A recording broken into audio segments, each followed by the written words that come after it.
What's up, everybody? Welcome back to the Breaker Bros. And tonight we're going to do the Bengals versus Vikings prediction. And I guess just starting out, before I forget my score, I'm just going to just throw it out there. But I think I'm actually kind of surprised how well they're scoring on offense. I assume that there's going to be a game where they take a few steps back where they're not as efficient. But I still feel like it's a game that we should win. I don't want to say significantly, but by a good margin. Maybe that's what I'm trying to say. But I'm gonna say 17-10 Bengals over the Vikings. I feel like that's it's a good score. Yeah. Okay. Yeah, I mean I'm feeling sort of the same way. I guess to be the optimistic one, I will go like 20-9. 20-9. Yeah. Yeah, I mean, I guess earlier this week, maybe just a few days ago, I guess they confirmed Mullins as a starter, which kind of shocking because Josh Dobbs, I guess, had a decent game. His first game over there, and it seemed like he was going to have I don't know, maybe a chance to start the rest of the year. But I guess Mullins is the guy that they're going with, and just based off the last game, it was like 3-0, which is kind of crazy to think that in today's NFL that two teams can't score more than 3 points in one game. Yeah, that's a shocking game to me. That there was a game where it was 3-0 and like on a last second field goal too, right? Yeah, I think that's what happened, right? Dobbs got benched, and then I think that Mullins came in and drove down the field a little bit, enough to at least to get into field goal range where they could win. But I mean, it's the NFL. I think things can switch from week to week. But I mean, if anything, it's just like the Vikings defense is like the main thing that we got to worry about. Because they also have was it Hunter, a pass rusher that's doing just as good as Hendrickson in terms of sacks and stuff like that. But I don't know. I'm not really worried about their offense. It's more or less their defense and the pass rush, which I don't think we really talked about it that much the previous stream, but the offensive line looks pretty good. Yeah, I mean, we kind of talked about it. I mean, you run the ball a little bit.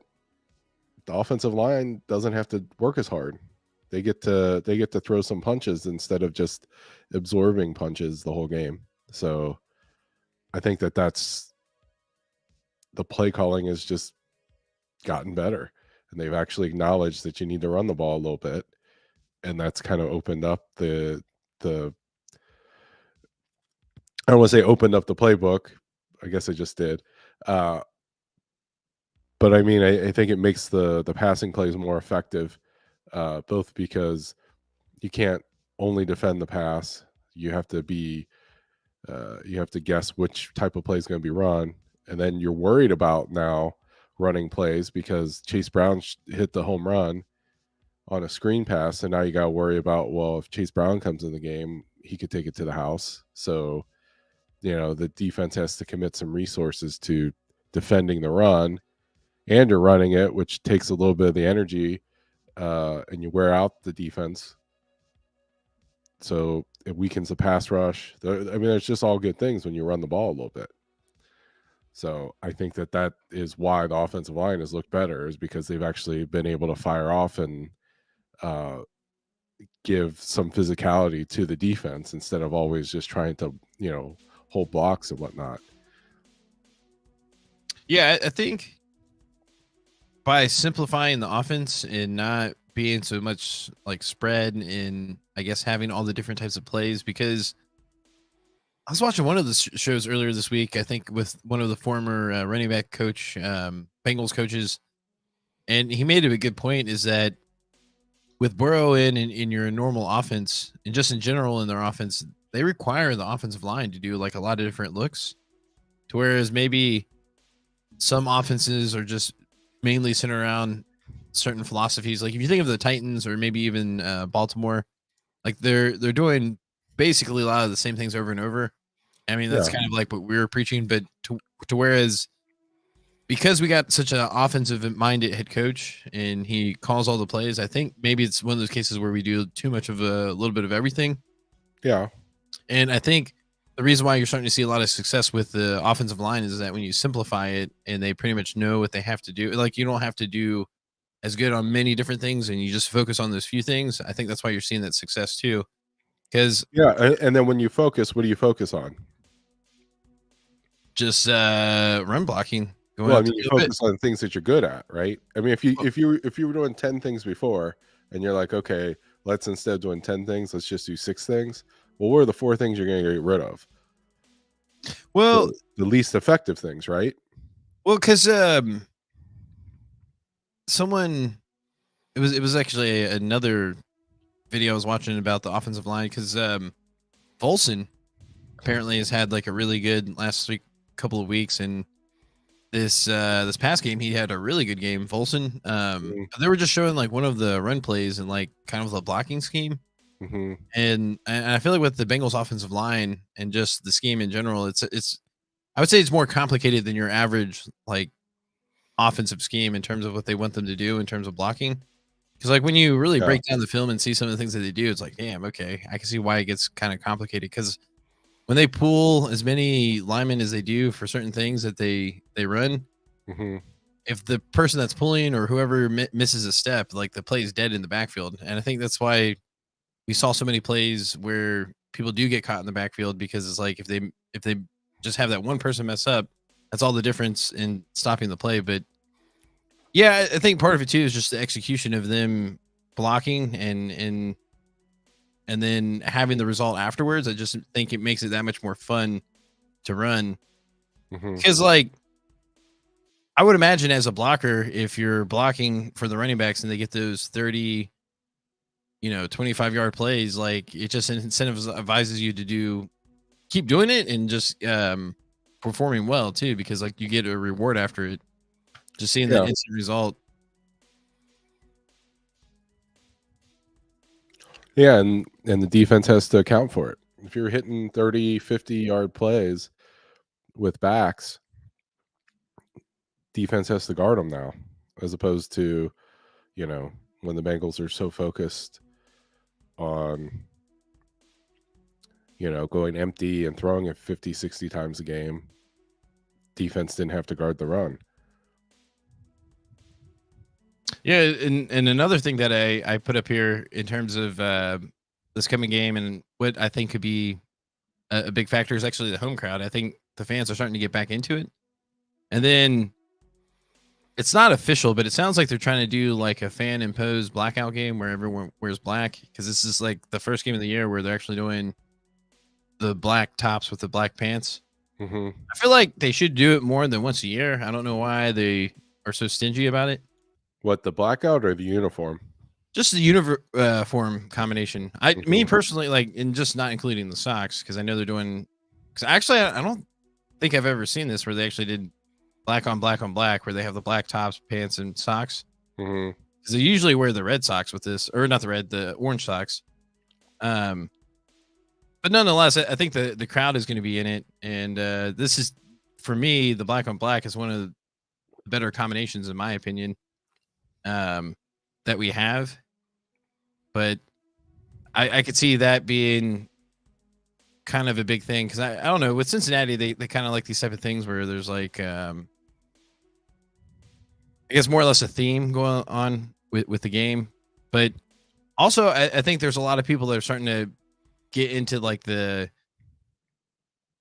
Jake Browning hype and all that. So I think the fans are starting to get back on the bandwagon per se. So I think I can see the crowd being really into it. Yeah, I This mean, being yeah, the I mean second to last they're week. firmly in the playoff race, so Well, yeah, and then it's kind of weird that we're playing the Vikings because it's NFC team, but there's also a lot of other matchups where key AFC teams are going against each other. So just by winning, even though it doesn't necessarily, I mean, getting a win is important, but with it being like a NFC opponent, it doesn't necessarily help us out a lot because I think the thing that's hurting us right now the most, compared to other teams that have the same record, they have an overall better AFC record in the conference, and it's like it was nice sweeping the NFC West or whatever division that was, but in the long Yeah. term, it kind of hurt us in a way. I mean, nice to Well, have those wins, but it's like yeah. Gotta having win. more wins in the You gotta AFC win would your have felt good as well. division, and then you gotta win your conference. But I mean, I think the division is probably what is holding down the AFC record because they're better. Don't have a win against the AFC North. Not yet, but I feel like at the very least to have a chance for one of the wild card spots, they have to split. I think if they lose both of them, then I don't think it's. It feels like it'd be impossible for them to make the playoffs if they lose the last two divisional games. Mm-hmm. I think you can kind of get by if you lose the Chiefs game, but win all the other games, or at least win against either the Steelers or the Browns. I think the Browns game might be more significant because it just seems like the Browns have enough to be at the end to where I think the Steelers are starting to the wheels are starting to fall off. Well, I think they need to win both of those games, but definitely need to win this game as well. If they want to make the playoffs. I mean, technically, I feel like this is the game that they could afford to lose the most, assuming that they win the rest.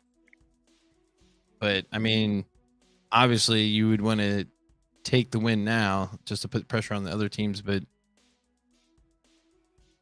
I think just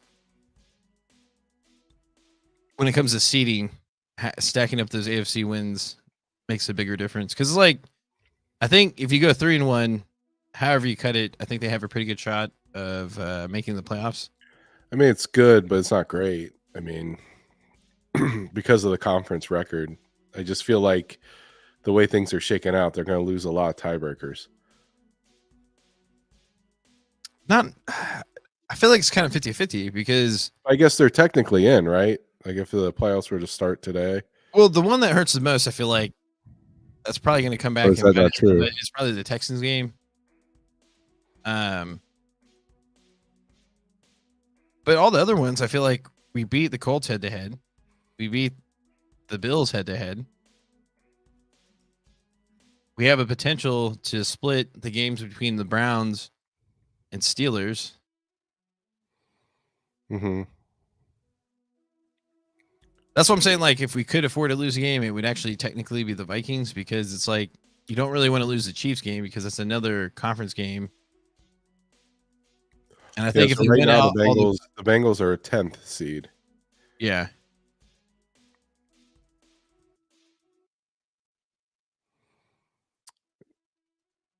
And the Steelers.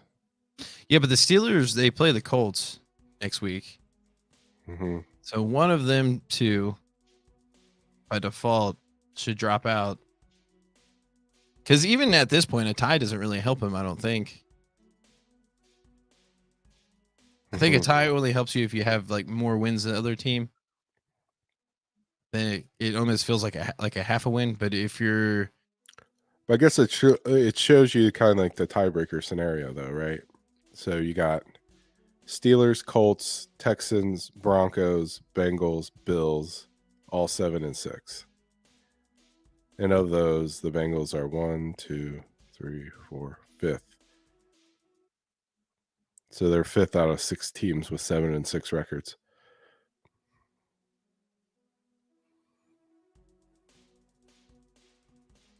oh, and we beat the Jaguars. Yeah. Who are in the Jaguars division? Colts. Okay, it's the Colts I was thinking of. That could. Yeah, Jaguars, Colts, Titans, Texans, AFC South. Yeah, because there's a weird possibility, like say the Colts win, right? Mm-hmm. And then the Jaguars lose. I think they have the same record. But I wonder if the Jags have more head-to-head wins with them. Because the Jags, they play, are currently the 6th seed in the NFC North. I didn't realize they were that good. Yeah, they're they're actually a pretty decent team. Like that. You like that? I mean, right now, I think the biggest obstacle for them is just quarterback, right? And Mm-hmm. they got Justin Jefferson back. I'm sure that hurt him a little bit when he was out, but it's just the ability to score points is what's going to hold them back. I feel like having their defense like that, because it's always going to be about the pass rush. I guess against any team that has a decent offense is just how quickly you can get to the quarterback. So it's going to come back down to Nick Mullins. Yeah, I think they. Oh wait, never mind. I guess it's their other quarterback they have. I think they technically have 3 quarterbacks. Because the report I heard is that Dobbs technically could be like the third quarterback. Because the other quarterback that they have is one that they drafted, I guess, outside of Mullins, and they want to kind of give him the opportunity to say if Mullins doesn't do well, there's potential that Dobbs wouldn't come in. Or maybe in this game, Dobbs technically is the backup, but going forward, they want to kind of give the rookie a look if Mullins doesn't play enough to keep the starting role. But apparently, I mean, this guy, he's had, they said 17 starts throughout his NFL career, but I think he's like 5-12 or something crazy like that. Oh, that's Southern Miss. 5-12, yeah.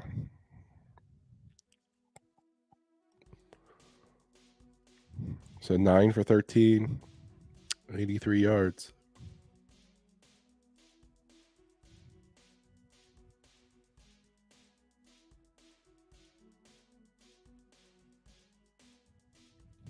I don't know.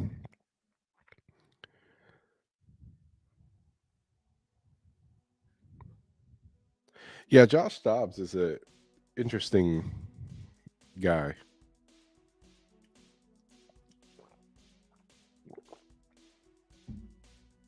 Because, like, he started for Arizona this year, and then he came out of nowhere and played pretty good, and then they got rid of him, right? And they showed up at Minnesota, I think his first game or two. He played pretty good, and then now he's gotten benched. So I don't know. Well, yeah, I mean, before this last game, I think the game before that, he had like 4 interceptions. So he had a really bad game. And I guess, obviously, the most recent game, they only scored 3 points. So it didn't seem like they weren't doing anything more recently. So, Yeah.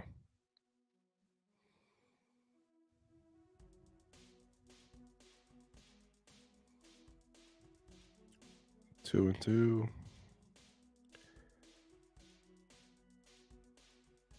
5 picks, though. That's crazy. 5 touchdowns, 5 picks.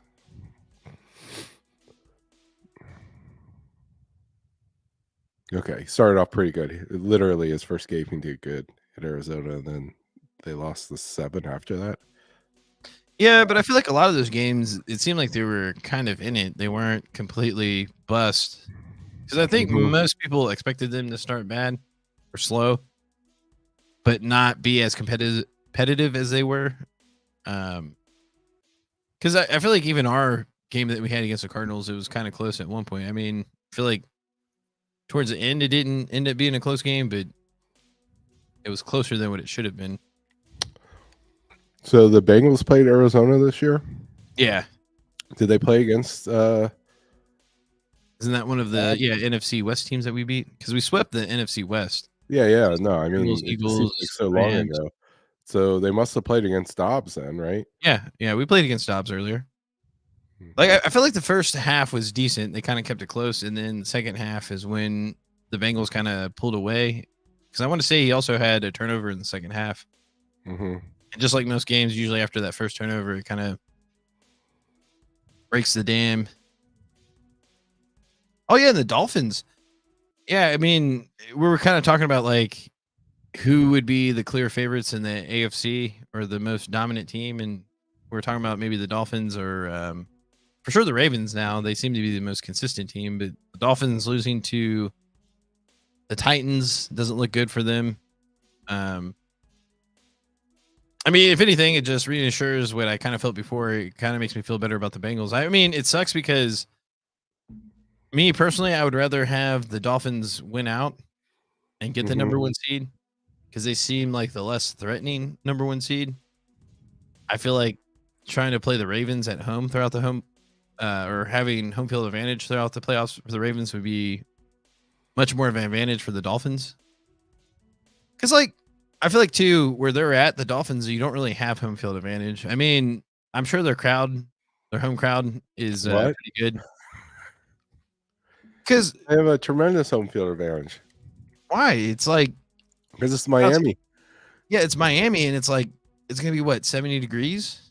Like to me, that's not an advantage. It's like no, it's because the clubs stay open until like 4 a.m. the night before the game. Okay, so, maybe distraction wise, you might have me there. That's what I'm saying. But on the field wise, like part of the reason why it sucks when those AFC teams in the North have home field advantage, like the Bills. It's not like going to Green Bay in the middle of a because like or going to Buffalo. Usually those home teams are a little bit more used to it, and but like say having the Dolphins come to the Bengals in late January, like that'd be tough for them. I feel like, but on the flip side, to have the Bengals go to Miami late January sounds kind of nice, actually. Like doesn't sound like that's their advantage. It's a little too nice. Yeah, I can see that. Maybe more from a distraction standpoint. Yeah. I do want to play this video though. Okay, do it. Because we were challenged. I'm not sure if you saw this. What? Fans, we got outstanding fans to, drink one more drink and rush in the stadium and be as loud as you can humanly possibly be when Minnesota's offense is out there and help our guys and that is a critical element that we get this home field advantage. We're not playing on the road this week. If we were playing in Minnesota, it would be a real problem. And so Minnesota's here. Let's make it a real problem for them. I thought you meant we were personally challenged. No. I mean, we can take it personally, but I take it personally. No, he wants us to have one more drink. So you be loud at your house before we head to the stadium. Good Lord. I guess he wants people at the stadium. Oh, yeah, I feel like they do a pretty good job of drinking to begin with, so I don't think. Yeah, I speaking for Bengals fans, I don't think that's a problem.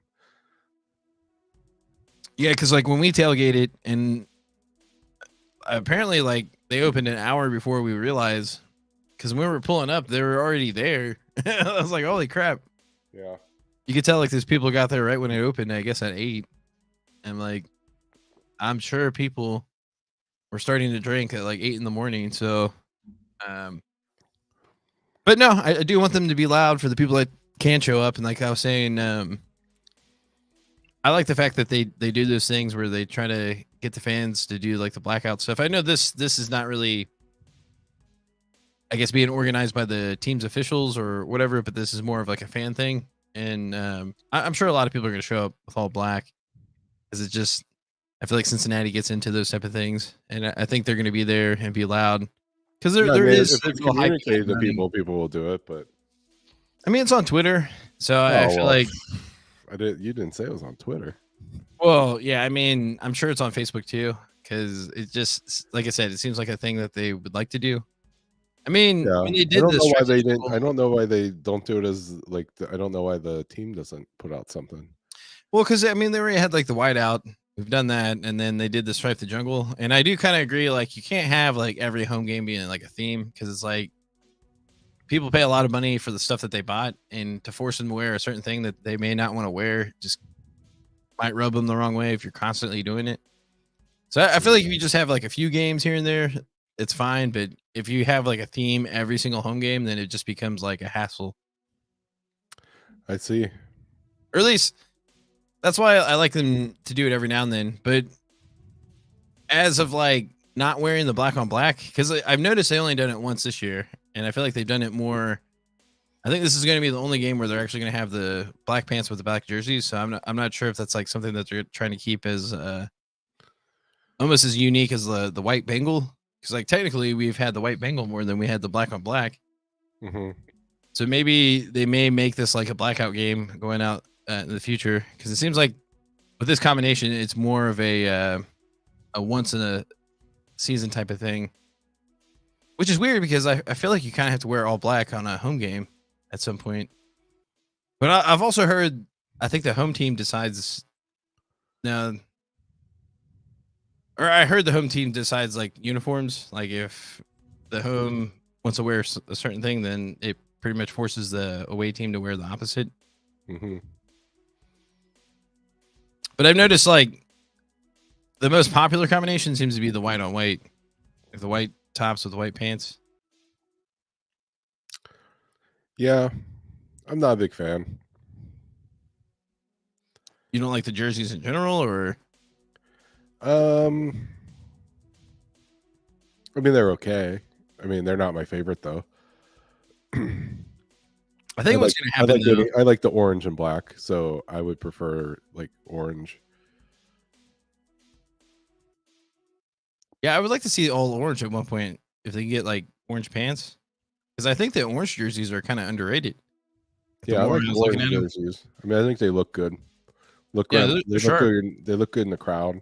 Yeah, that's what I noticed when I got it. I do like the black pants orange jersey combination. Especially with the orange helmets, because like it feels right. Yeah. But I suspect because so if they're going with all black, are they wearing their normal helmets or are they wearing the white helmets? No, they're wearing their normal helmets. Okay.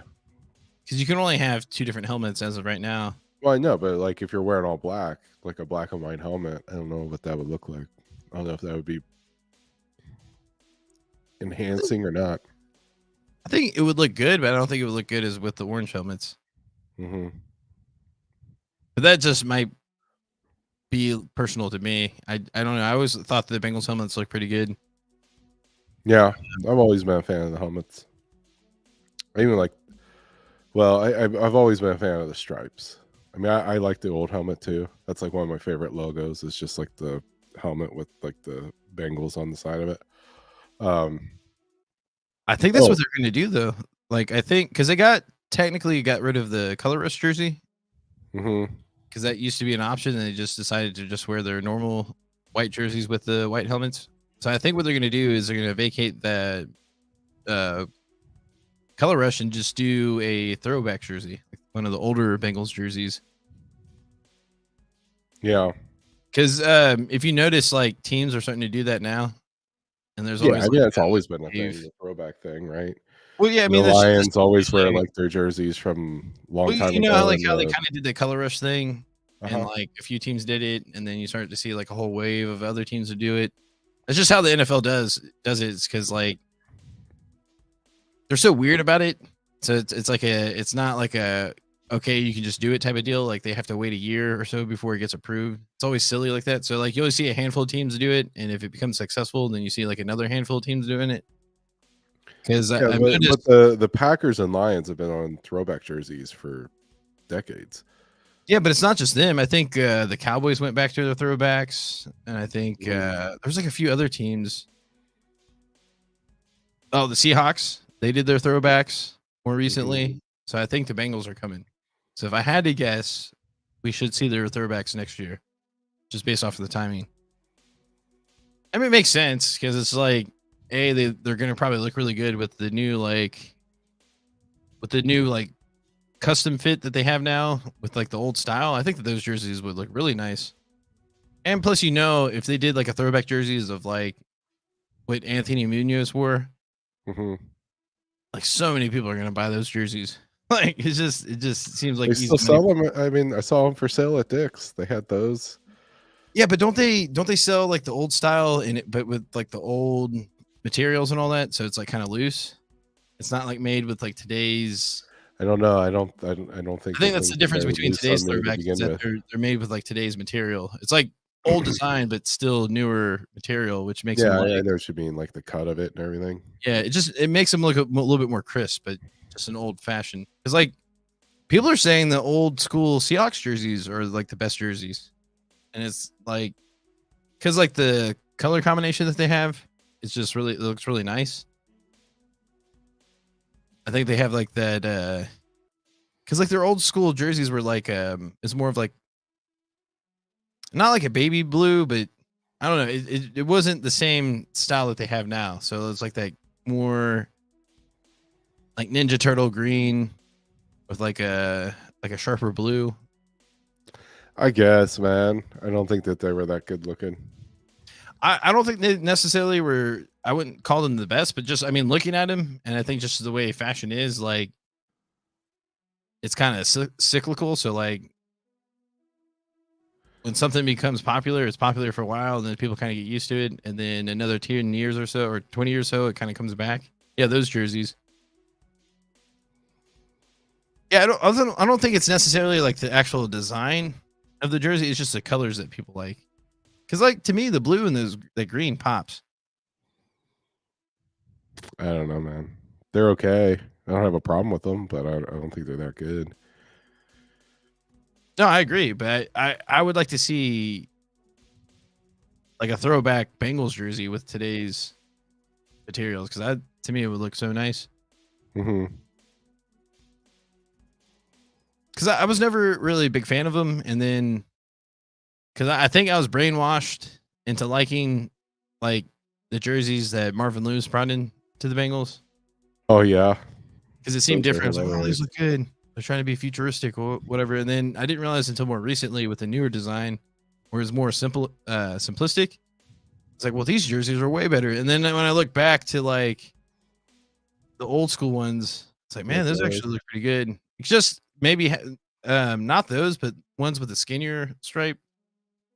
They're very similar to that one, but the stripe is just not as prominent. It's like a little bit more. Oh,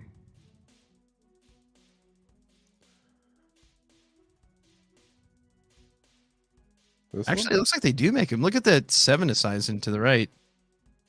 That looks like an old school jersey, but with today's. This one? That's a Yeah, ladies' jersey. I know it's a ladies' jersey, but look how skinny that stripe is. Well, this one's skinnier, I think. But yeah, it doesn't look as new. Yeah. Like that's actually what it looked like back in the day. It was kind of weird how loose they used to keep their jerseys, Yeah. That's 'cause especially the shoulder quarterback. pads used to be Quarterbacks way always bigger. had really loose shoulders.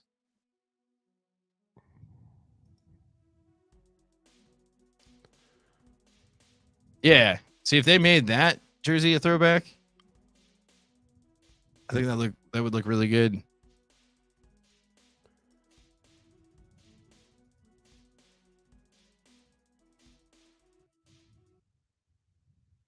I mean, they're cool. But yeah, I mean, if they were fitted a little bit better. But I don't know. I don't know what I think is like a great looking throwback. I used to like the Lions, where they have like the silver pants. You know You what I'm talking talking about about? with Barry Sanders Lions? Yeah. I thought that's the jerseys that they wear for Thanksgiving. Yeah. They're like throwbacks.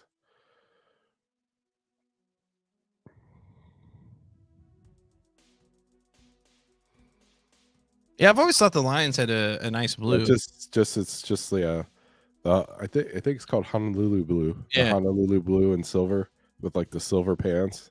I just think I've always liked that.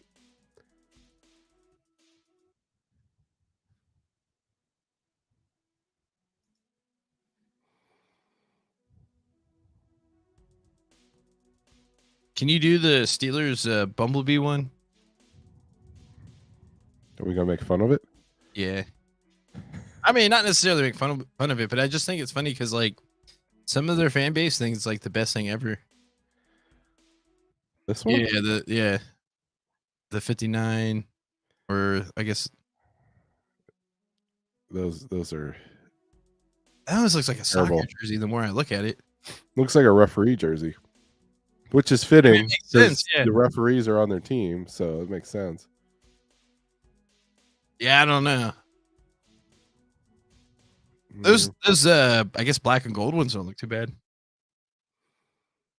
what these? Yeah, I think that looks a Yeah, lot better than the other throwback. I don't like any of their stuff.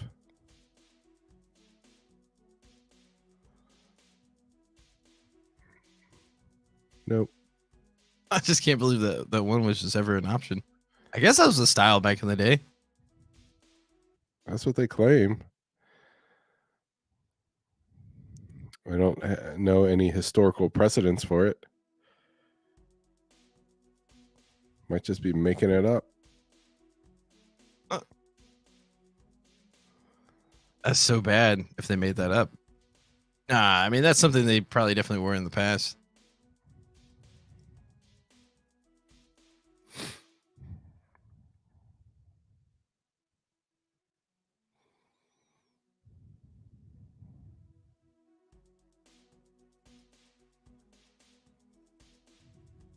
Probably the worst jerseys ever. Not gonna lie.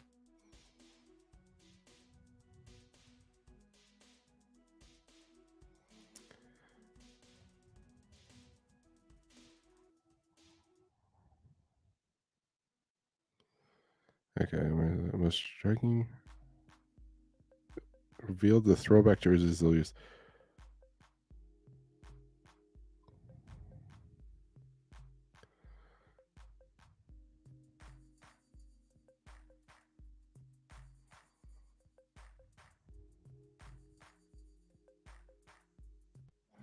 I don't know.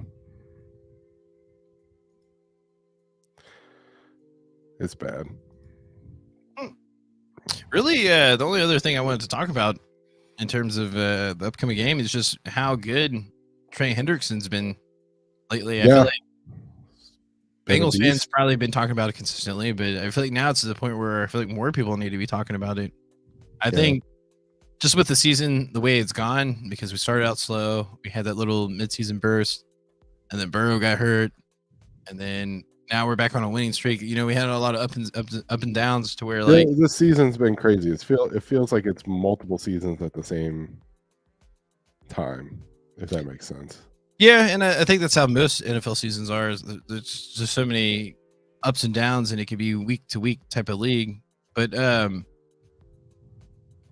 mean, also like a lot of other people on the line, because I even feel like Hubbard and BJ Hill, they're individually having like probably one of their better years too. Yeah, but for sure Trey Hendrickson, and it's just like he's already got 13 and a half sacks. I think his career high is 14, so he's probably going to break it this next game or these next couple of games. I'm going to say he's probably top 2, top 3 in sacks. I think he's only behind 2 people, which I think the other person is actually I can't tell, is it Danielle or Daniel? I feel like the guy from Minnesota, I think it's actually Daniel or Danielle, but I'm not used to that being a guy's name, but I could be saying that wrong. I'm sorry. Just not familiar with the Vikings as much as I used to be. Yeah, see, Hunter. Is that Danielle? Looks like it. They're tied. 13 and a half sacks each. Oh, okay. So we're about the same. So yeah, so we're 2 behind the leader, which Khalil Mack, or I guess 1.5. So yeah, I mean, with another strong performance, I mean, he could potentially be in the lead. And to me, that's like all the difference. It's kind of like a knock on wood, and I hope we can continue this. But I mean, this is one of the reasons why it gives me hopes, especially if we were to make it into the playoffs, is that we actually have a pretty sneaky pass rush that no one really even talks about. I know it's probably too dependent on one player to get all those pressures, but I mean, the way the defensive line's built, I mean, we have pieces for a little bit of everything, like people specifically to stop the run or set the edge or do all those little other extra things that you would do on the defensive line outside of generating pressure with Hubbard. Because like he's the one that, to me, he's like the Joker of the line, Hubbard, because like he's the one that's usually setting the edge the best. But he's also like, when we play against some of the more tricky quarterbacks, he's the one that's usually spying, whether it's like Mahomes or like a Jackson. He's usually the one that's like off the line and just trying to keep the quarterback in front of him. Yeah. So we have a nice little mixture, but I just feel like he should get a lot more recognition right now than what he's getting. But I feel like if the Bengals continue to do what they're doing and keep piling up these wins and getting the wins that they should get, And if they make it into the playoffs, I think they're going to get a lot of credit. Yeah. I'm trying to look up like scoring. Scoring defense or offense?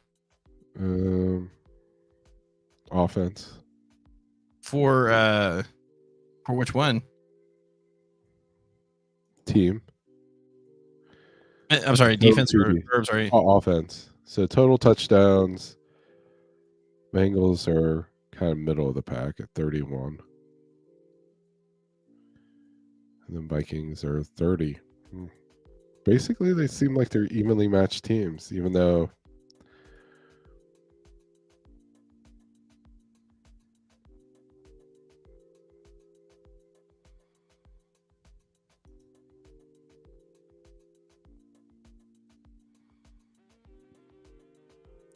Vikings have given up, that can't be right, 15 touchdowns in the year. That doesn't seem right. Says we only given up 17. I think overall, the league is kind of down in scoring. Yeah, but I mean, if you look at like all these are passing touchdowns. Defense. Okay. Yeah, that's what I want to know. I want to know how many times they've scored.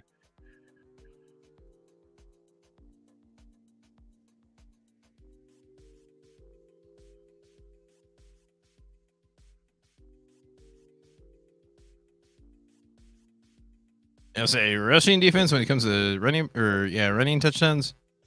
Probably The not Vikings good for give up Bengals. 7 passing touchdowns. The Bengals are like Seems like the bottom. games that we do the worst is the ones where the running backs have a lot of success on the other team. Oh, these are rushing. Yeah, that makes sense. There are 14 touchdowns rushing for the I wonder season. how many passing touchdowns we've given up. I think that was the 17. Oh, Is it that was? Okay, dang. Yeah. 16.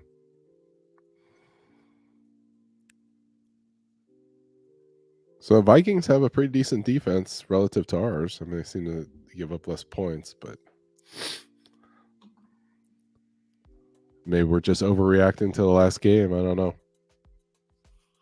I guess the one other thing I wanted to ask you about was, so I saw that the NFL is going to make it to where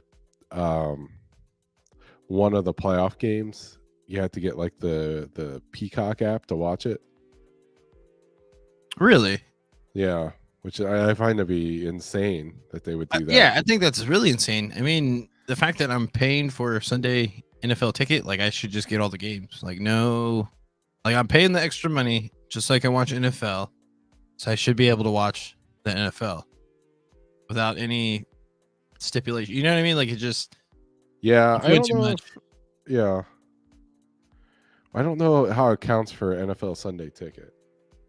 Yeah, I mean, if it's excluded in Sunday ticket, then I'm okay with it because, like, again, I'm paying for it outright. I just want to watch the games. I don't want all that fluff. Like,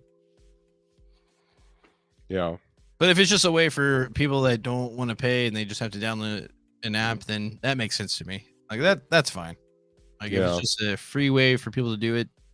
Well, it's just one playoff game they're gonna put in. I assume it would be like what they do with Thursday Night Football. Right, where they say you have to watch it on Amazon Prime, but then in the local market they'll air it on the normal TV station. Yeah, and I think the way with so really, if the Bengals game were on the Peacock, it probably would only affect you, right? Because I'd assume that it would be on the TV, normal TV here. But yeah, but that's the way NFL Sunday Ticket works. Is that you should be able to watch every out of market game. Mm-hmm. So, but if it's in market, then I do you get so if you on Sunday Ticket, do you get the Thursday night games? No, I don't think so. Or yeah, honestly, I'm not sure. I think we do actually. Okay, I would it's imagine weird because it would be I normally just watch it that. off of Amazon Prime because I get like a little notification, so I just tap onto it. Because normally, I'll start to watch it. Because it's towards the end of like my girls' gymnastics. Yeah. Thursday, so it's like I'll start watching it on the app. But yeah, no, I mean they're gonna try these things. I mean, their objective is to grow as much as possible, but I don't know. I feel like there's always these issues where like the fans just kind of get screwed over, and it's not really about delivering a product to the masses. It's more or less trying to get the masses to pay as much money as possible. Yeah. Is the thing that I never understood, and I'm glad I guess they had to get like Congress involved or whoever, but like when they used to do the local blackouts, like I just thought that was so petty. I was like, what? If you don't sell out a stadium, then the local people can't watch. Like that's just a weird concept.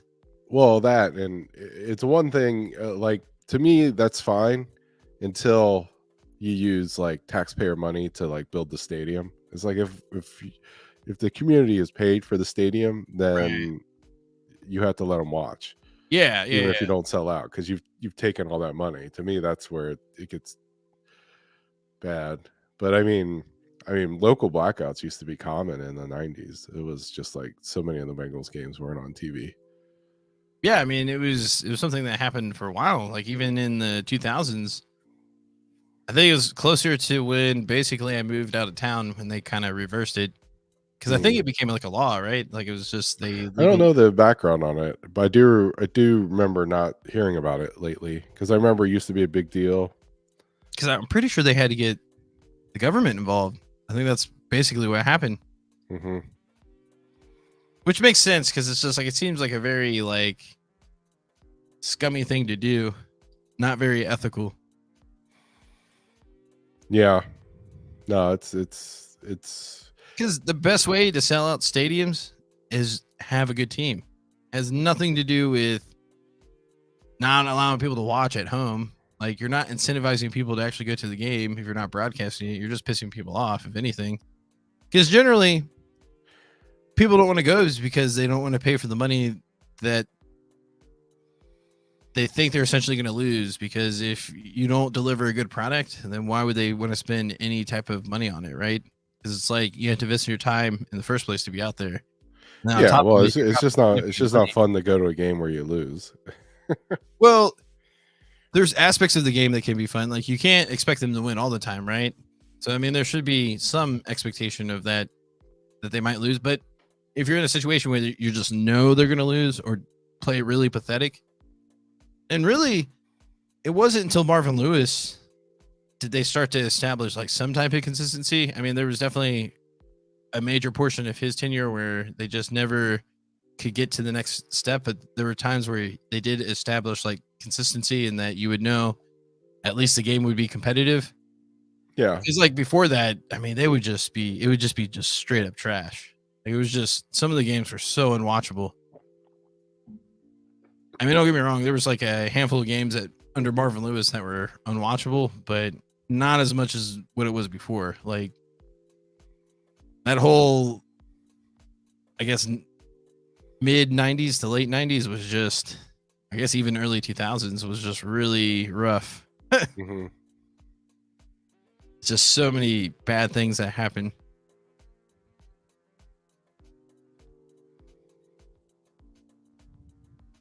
But yeah, I guess, I mean, is there anything you want to add to the upcoming game? It's Saturday. That's another thing. Remember? Oh, yeah, Saturday. No, I'm good, man. All right. Well, I guess we'll just end it there, and we'll be back for the reaction show Saturday afternoon. Evening. All right. Dropping the bomb.